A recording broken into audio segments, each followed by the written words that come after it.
Welcome to the Literature Lounge, where writers and authors share their stories behind their stories. So, hi, in today's episode, we have with us Mr. Ashis Ghatak, the author of musical Maverick.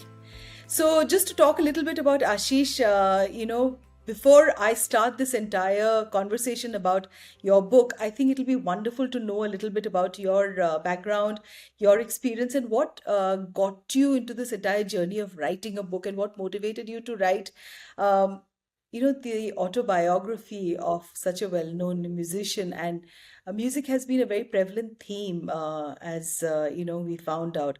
Tell me all about it, Ashish. Okay, at first, it's a pleasure, it's a privilege to be here. Thank you, Mohua, for inviting me to be here to be chatting with you.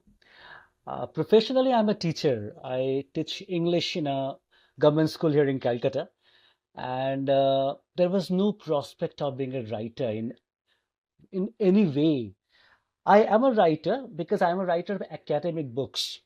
For my student, I write grammar books under one eminent publication here in Calcutta. I wrote quite a few grammar books, but definitely that was not my passion. My passion was, being a Bengali, you must be knowing that we all love to be a poet. We all love to be a storyteller. So, for a sizable time of my life, I used to write stories where I wanted to live with the characters. And I did not finish a single story because I did not want to get the story finished. And that was all for me only. So there was no chance, there was no dream at all that all these stories will be published at some point of my life. Same here, same now also. But now when I started traveling, so travel and music, these two things go hand in hand with me. And when I started traveling, for the first time, I felt that I want a book to be written by me, which will be shown in the book racks of Starmark or any other places, the bookstores. I got the chance that my travel stories got published, but not in the books, but in the journals. And now, how I came to be a biographer of two people. One first is Louiz Banks, and now Shankar Mahadevan. That's an interesting story, of course. I'm a huge R.D. Burman lover, a big time R.D. Burman fan. I know almost all of our age, or all people of our age are like that, any music lover. And I wanted to be a drummer in R.D. Burman's team. That was my secret wish, if I could be a drummer in his team. No chance. My father was deadly against of me being a drummer. So no, no chance. I got it fulfilled to some extent when I enrolled myself in an R.D. Burman Foundation in Calcutta. The name of the foundation is Euphony, and we do shows with the original R.D. Burman players. In one of our shows, Mr. Louis Banks, who played for more than 12, 13 or 14 years with R.D. Burman, he came as a guest. I expressed my desire for the first time that, sir, I want to write a biography on you. And he agreed. And when he agreed, I did not have any channel, any contact where I can see myself as a biographer, a full-fledged biographer. But things fell in place. And when I was writing the book on Louis Banks, I met Shankar Mahadevan. And Shankar Mahadevan owes a lot to Louis Banks during his formative years in those ad films, in so many fusion gigs, in Indo-jazz fusion. So Shankar Mahadevan and Louis Banks, they are great pals. They are great buddies. And I expressed a desire to Mr. Banks at first. Louis Banks told me, Ashish, you don't tell it to him. I will tell it to Shankar on your behalf. Oh, God. And it was actually Louis gave the proposal to Shankar at first, Shankarji at first, that Ashish wants to write a biography. And Shankarji came to open the book, to launch the book in the first biography. And on that very day, I told him, sir, I want to write a book on you. Okay, go ahead.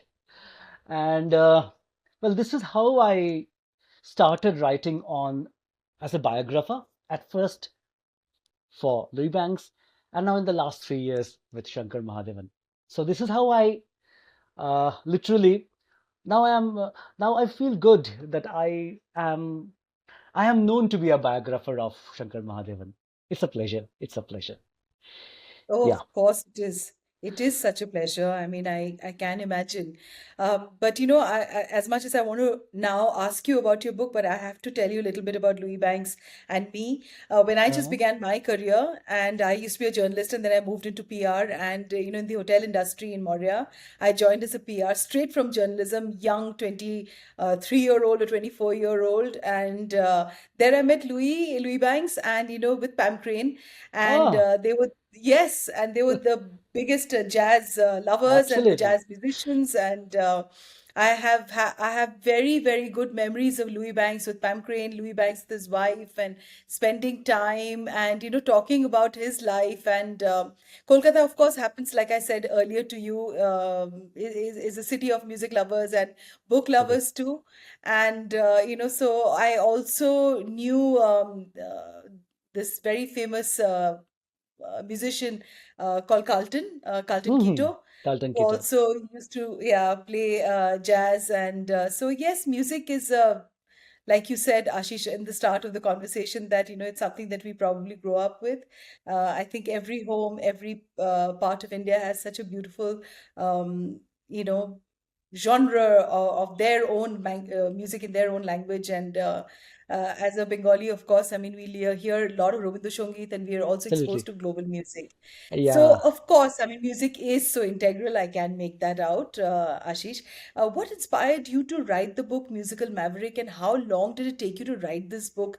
And what was the journey to bring it to its completion? Because, many authors really struggle as to how is it that you will complete the book. And that is such a struggle because, I just finished a book of mine which has found a home with Rupa. And it was letters to my father, and then finally, actually, my editor turned around and said that now you've got to stop because it's unending, because you're constantly, yeah, because there are thoughts that are constantly playing in your head. So how did you come to the end of writing this entire book, The Musical Maverick? Okay. Okay. At first, I want to read the book that you have written, and I'm waiting to read the book. Yeah. Okay. Pathavo. Sure. Ekdam. Okay. As I told you, I grew up with the music of R.D. Burman, and I just the music for me, Indian music for me was all R.D. Burman. After that, in the 90s, I loved the music of Jatin Lalit. So up first R.D. Burman and then Jatin Lalit, and the last 30 years, it was all Shankar S. and Loy. So absolutely, this new millennium music to me is Shankar S. and Loy because of that guitar, because of the drum, all those technical things of a music lover look for. And when I found that I approached Shankar Mahadevan as a part of Shankar S. and Loy team. To be very frank.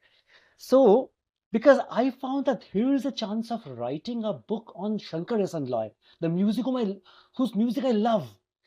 And now, when I was journeying through, before actually I started writing the first line of the book, I was researching on Shankar Mahadevan. I found that Shankar Mahadevan is huge. He is huge. Shankar S. and Loy is just a small part of Shankar Mahadevan. And when I got intrigued by the dimension, that multi dimensions of that man, I found that I should be exploring him into details. So 2, 3 months I just took to read Shankar Mahadevan, listening to Shankar Mahadevan, apart from being an ACL member. And when I finally found it, and then I actually officially wrote the mail, just sir, now I am ready. If you were ready, then I will go for the first line of the book. And he said, okay, go ahead. So that is the first reason that Shankar Mahadevan became the part of this musical maverick. Another thing, Mohua, that see, I'm always intrigued by any person who doesn't limit himself or herself to any particular field. That he is identified with this. Louis Banks is known to be the godfather of Indian jazz, but Louis Banks' identity is not just a jazz man. So he has crossed the barrier of being just a jazz man. Shankar Mahadevan is not just a person of Shankar S. and Loy.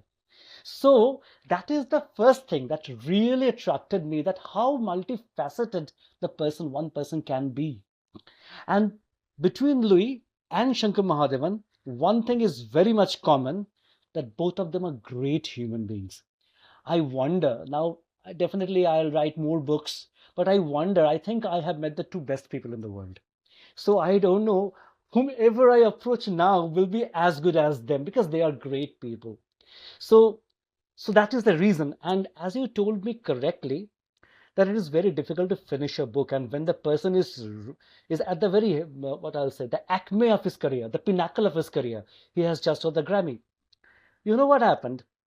I finished writing the book in 3 years, and I am lucky in that way that I almost every person I approached, they complied to my request, because whenever I took the name that Shankar Mahadevan gave you a number or gave you a contact ID, so they were all very eager to help me out. So I am very lucky in that way. I finished writing the draft of the book before I sent it to Rupa, around June, last year, June. So many things were still happening. Grammy tour, Grammy nomination, and I felt how to add little bit of it, little bit of that. So during the editing process also, before the final day, I wrote that the album, this moment, has got the Grammy nomination. So it is there in the book. Before 20 days of that, the award went to him. I wrote the last line of that book that it has got the Grammy nomination. So it was really, really an unending process. I had to stop somewhere. And when I stopped writing it, I sent a letter to Shankarji. I told him that this is your book. And in the PS, I wrote that please allow me to write the second part after 10 years of this book. So it is still not finished. It's still going on. So it is just the first volume, maybe the first volume of a big, big story that Shankar Mahadevan is. And yeah, it took around 3.5 years to complete writing the book. Yeah. Could you just detail the transformation, of one of Shankar Mahadevan's songs from its inception to worldwide recognition? Like we are all extremely proud, of the Grammy that he recently won. As a country, we definitely take it as a collective pride. So tell us a little bit about the transformation, of some of his iconic melodies and now this worldwide recognition. Just if I take a leaf from what you have just spoken, the Grammy thing. The Grammy thing happened in the his induction in the Shakti band, which I have written in Yes. details in the book. I'm just telling you the snapshots as the development, the evolutionary process of Shankar Mahadevan. Shankar Mahadevan was with Tawfiq Qureshi, the younger brother of Zakir Hussain, Ustad Zakir Hussain. He was there in a recording studio, and in that recording studio, they were recording vocal music, vocal percussion. So all the music pieces were done with the vocal things, the drums in vocal, the flute that is also in vocal part, saxophone part that was also in the vocal part. These two maestros were going on in that particular day of recording when Mr. Tawfiq Qureshi dropped the proposal that my brother said such and such things to you, that can you drop a line, any line that you can sing, a kriti. Uh, Shankarji was well. He thought that Shakti, the music on which I grew up, now somebody like Zakir Hussain is giving me the proposal of sending a demo line to be considered by John McLaughlin, who is sitting there in the US, for his induction, for his probable induction in the band. So he just stopped recording what they were doing. He just stopped recording. He just wanted someone to play a particular tune, particular scale, and he impromptu, in an absolutely impromptu way, he sang a few lines, sang a few kritis. He sent it to John McLaughlin through Zakir Hussain. He forgot. After a few months, there was no response from John McLaughlin. Suddenly a phone came that John McLaughlin loved his voice within 30 seconds that he listened to Shankarji's recording, and he called him up that you were selected to be there in Shakti band. And well, and when at that time Shakti was traveling to India, to Bombay, they were having a show in Bombay, Saturday Night in Bombay. The name of the show was Saturday Night in Bombay, and Shankarji had no idea which he is going to sing the next day. The show was next day. And there he found a person, U. Srinivas, is a darling of a man. He said that he's a sweetheart of a man. He passed away. He taught Shankarji Giriraj Sudha, the song Giriraj Sudha. Just a day before, they rehearsed, They sang the song. That song is there in this album, this moment, and this moment has won the Grammy.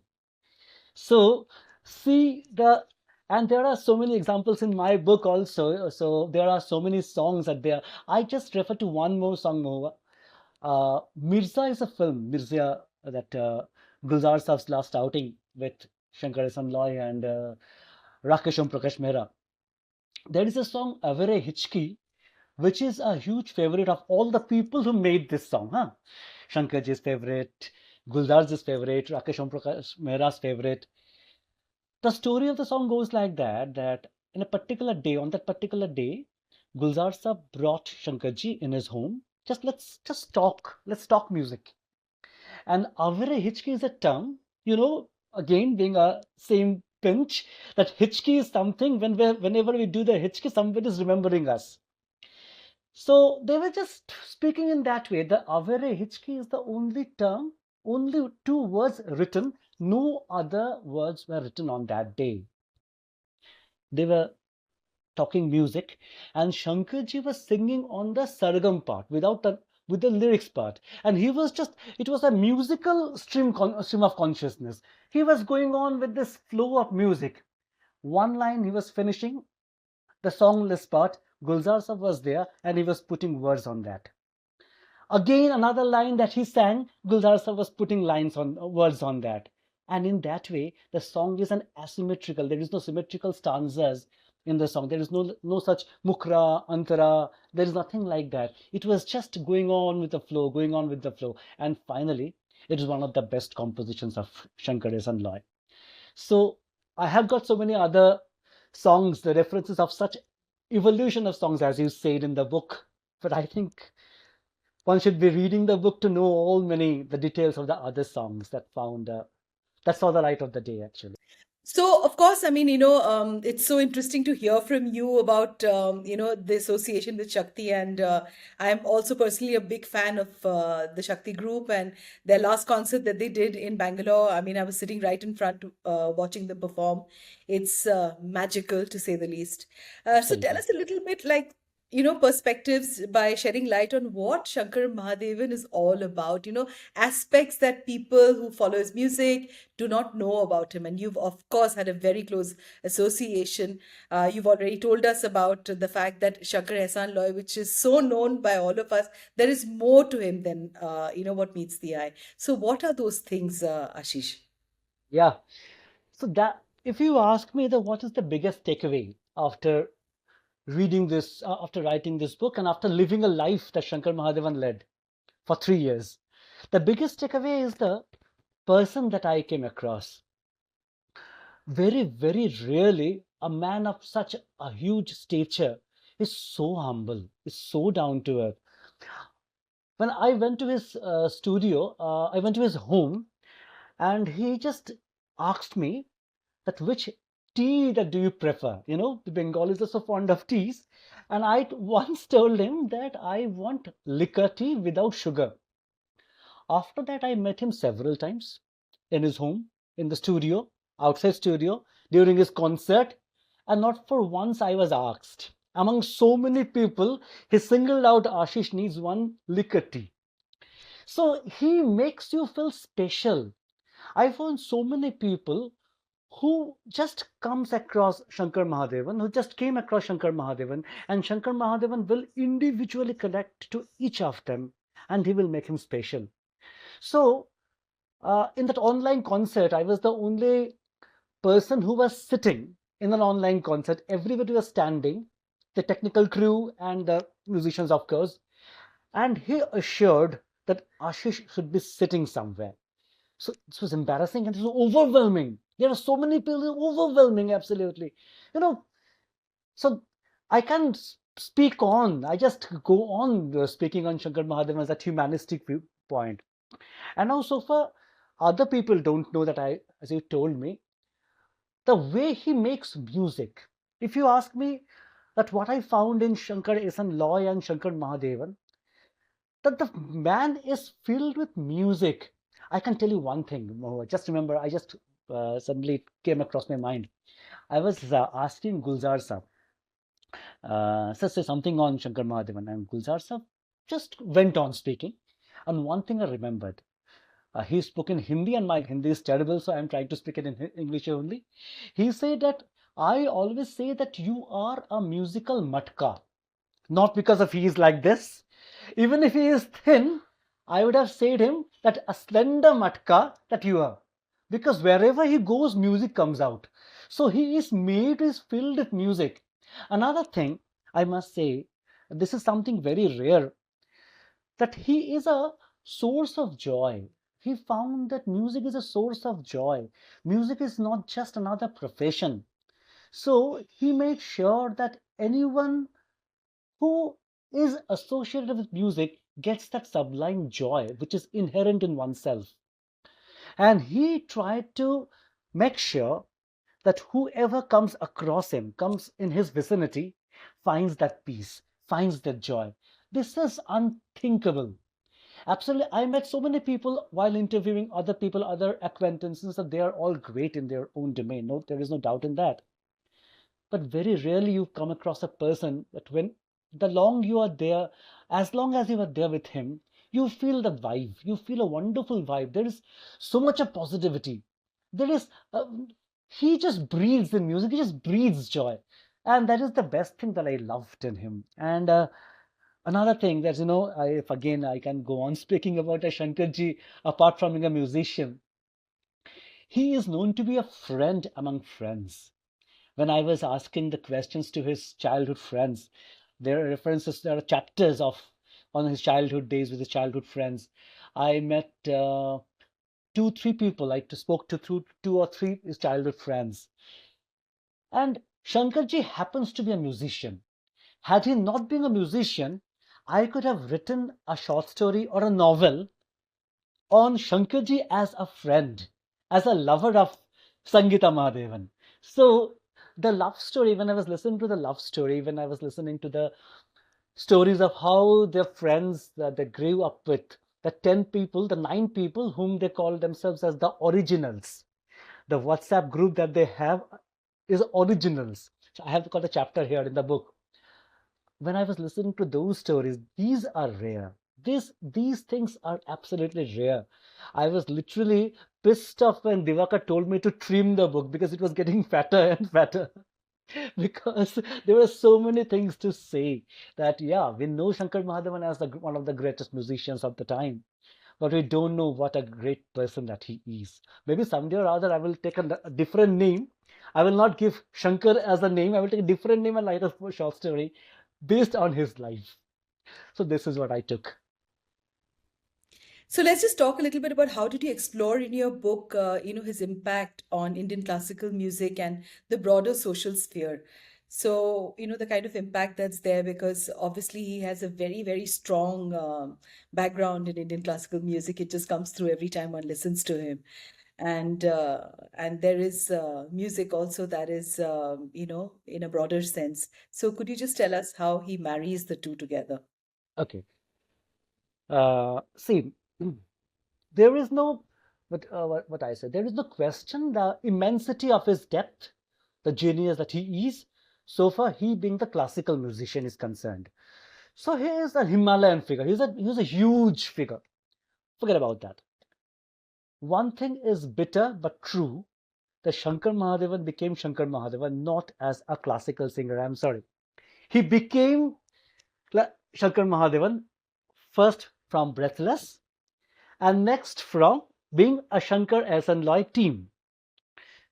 But here lies his greatness. Anybody, you just take anyone, almost anyone of this present day musicians. They are great. They are absolutely phenomenal musicians there here at the present time, or the time when Shankar Mahadevan is singing. But they are all Bollywood singers. They are all Bollywood musicians. And Shankar Mahadevan could be as great as a Kishore Kumar or Asha Bhosle or a Lata Mangeshkar had he limited himself being just a Bollywood musician. He did not. He felt that the joy that I am getting will be complete. The success that I am getting will be complete when I take India to the doorstep of the world. And India is such an enriched country where the classical music is going on for ages. So the fame, the name, the money, the success that I have earned as a Bollywood musician, as a Bollywood singer, I will capitalize this to spread classical music to the world. So when a great classical musician, a wonderful classical musician, there are so many great folk singers, there are so many great classical musicians in India at the present time, but it's sad to say that we don't know the name of them. We can hardly name five sitar players. We hardly name six thumri singers. Shankar Mahadevan takes the responsibility, owns the responsibility that I will take this classical, Indian classical music to the world. And that is how he has learned one. I just give an example of one devotional song, Ab Radhe Rani. I mentioned that in my book. Ab Radhe Rani, he learned it from a teacher named Tara Devi, and Tara Devi is very close to Ranjit Barot. Hmm. His Mosi, I think his Mosi, Ranjit Barot's mother's elder sister or younger sister, Tara Devi. Shankarji told me that Tara Devi can be known just for that one single song of Radharani. Nobody knows that song of Radharani. Very few people know, or maybe people of that particular domain know this. When Shankarji visited with Zakir Hussain, being a part of Cross Currents group in USA, it was absolutely Indo jazz fusion music, hardcore Indo jazz fusion music. He fused our Radharani in that framework. So, in that way, he is the flag bearer of Indian classical music to the world. So far, the folk music is concerned, folk is another a very niche domain. There are so many great Rajasthani folk songs, Bengali folk songs, Gujarati folk songs. One Desert Storm festival is there. NH Weekender festivals are there, where people flock there. All the young boys and girls flock there. Hardly one can come across people of our age. So those particular festivals are all for those young people, and they are all just put on those Che Guevara shirt, Jim Morrison shirts, tattooed things, and they keep shouting and all, guitar, drums. Shankarji went there with the folk musicians wearing those ardi dresses, competed means share the same stage, and sang Chalat Musafir, sang one Rajasthani folk song. The purpose is to popularize the Indian folk music along with all those current breed of rock singers.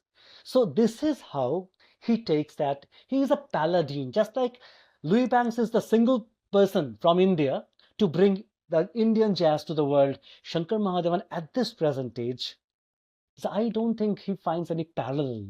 Right now, after Asha Bhosle, Lata Mangeshkar, there is just a parallel to Shankar Mahadevan in bringing India to the doorstep. And he found another thing. He has got a great Shankar Mahadevan Academy. You must be knowing that.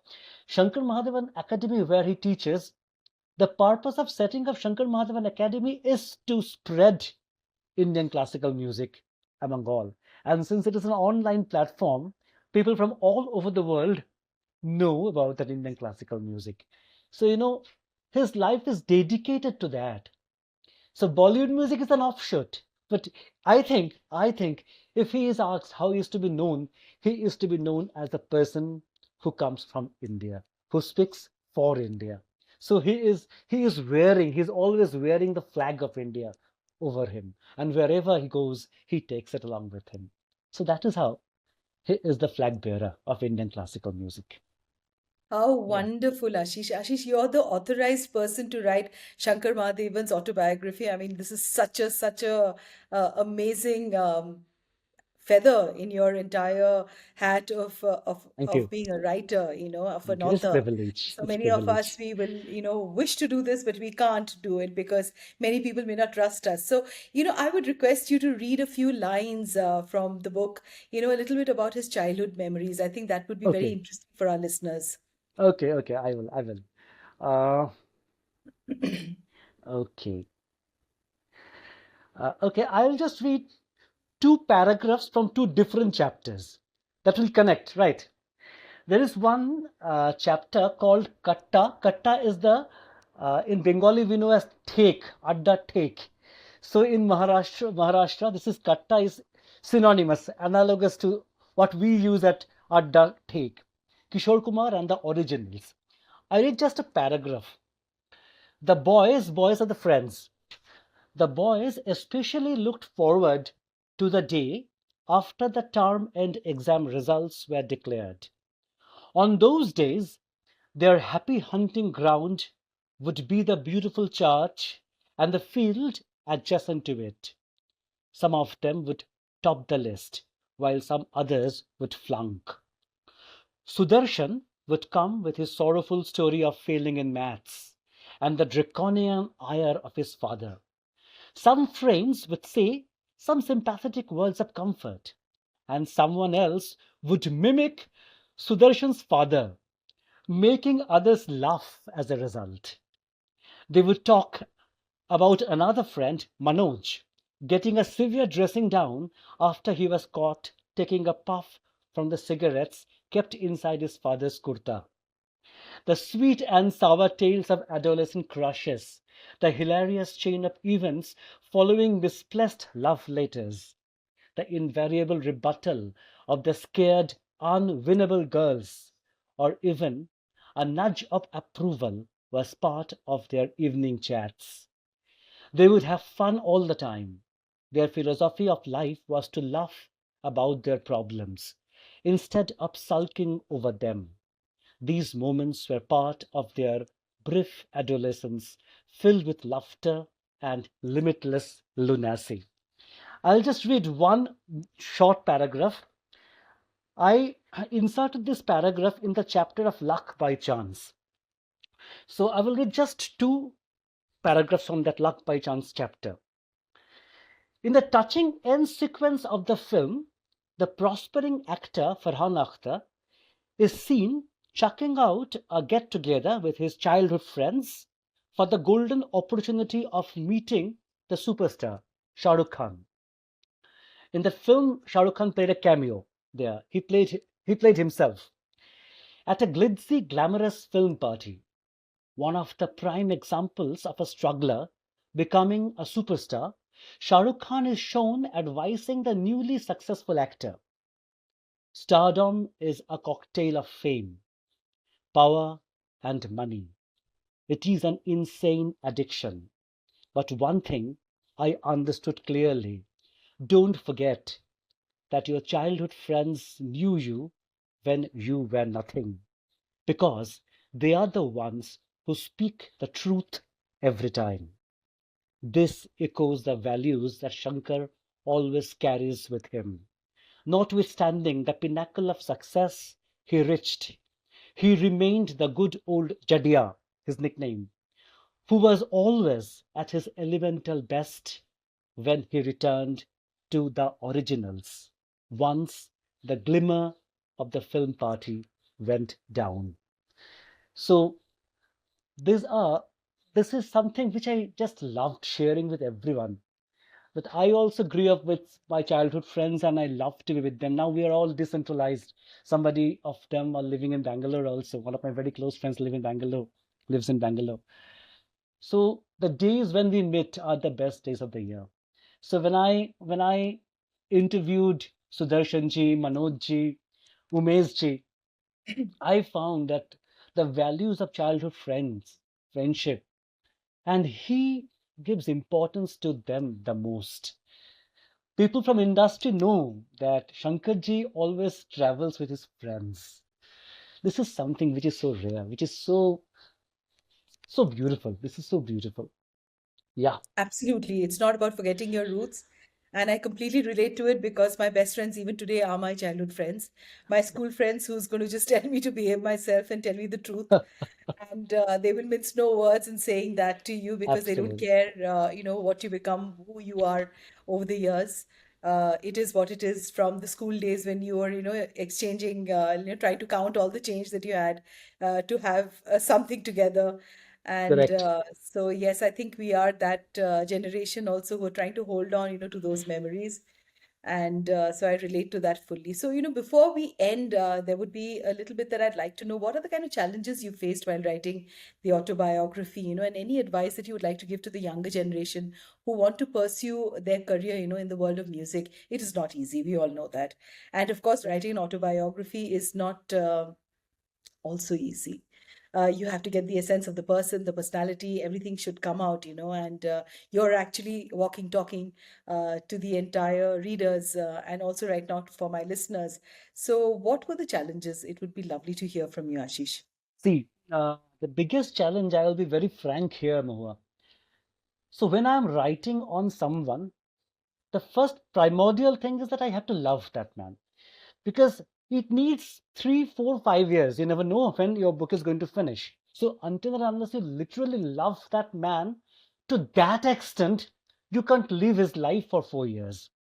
It cannot be a task that I have taken a task of writing on someone, I have to finish that. Then you cannot be true to your work. So the first thing is that your love, and your love comes out. When you are writing the biography, your love comes out. Your admiration comes out. But there is the crux. When you are writing on someone, you cannot be such a person with whom uh, that you are actually eulogizing him pages after pages. You have to be a detached observer as well. So now making a balance of the two becomes a huge, huge challenge. So whenever I am writing on the songs of Rockford, आसमां के पार शायद और भी आसमां होगा.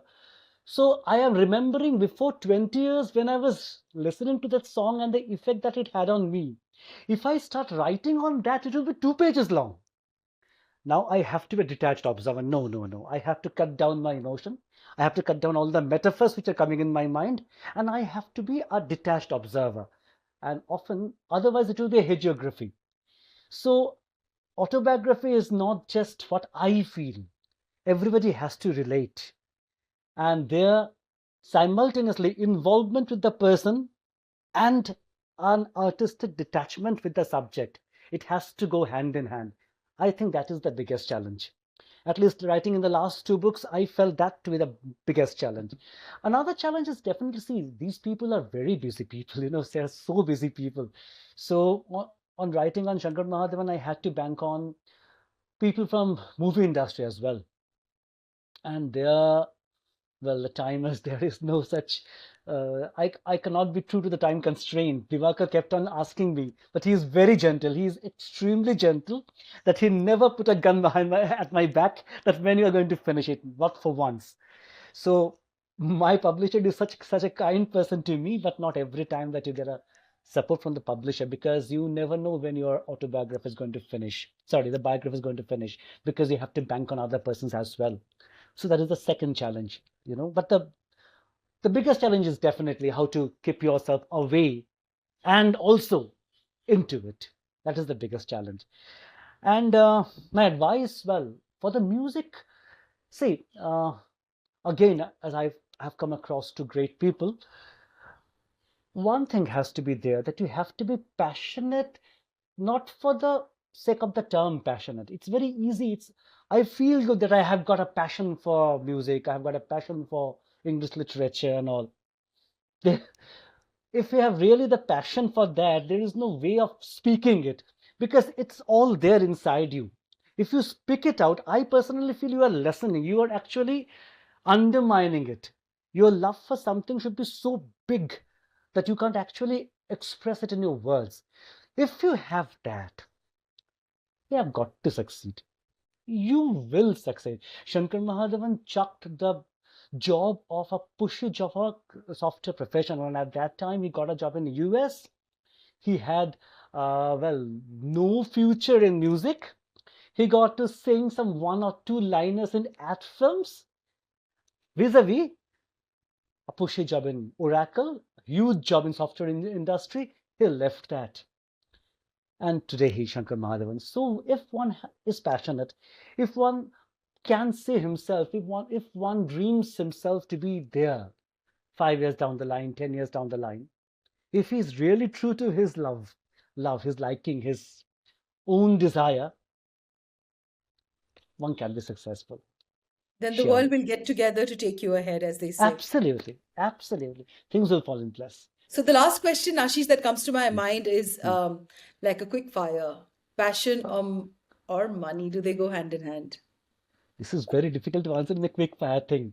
Passion and money, this is something which I have a duel with my close friends now also. I personally feel if money drives you, passion cannot be there.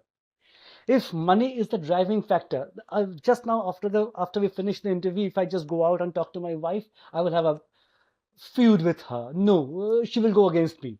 And if I meet my friends today in the evening, they will go against me. But I personally feel in all my life, if money is the driving force, you cannot pursue your passion. No, you can't. This is my subjective viewpoint. Other way around. Other way around. If you're really passionate about doing something, money will follow suit. It will come. It will definitely come, but not the other way. Please don't be driven. That is my word. That is my Ashish Ghatak's word only. It's not that to be taken care of in that way. But well, that is what I personally feel, that if money drives you to succeed, I don't think that you can succeed after a certain level. But if passion drives you to succeed, you will definitely succeed. You spoke my heart, Ashish, that anybody who's driven by money to take their passion forward is I don't think. not possible. I'm not sure. Exactly. You have spoken my heart. And thank you so much for being on today's podcast. It was an absolute honor to have you with us. And waiting for the next autobiography that you're going to write, or the short story book. And thank you.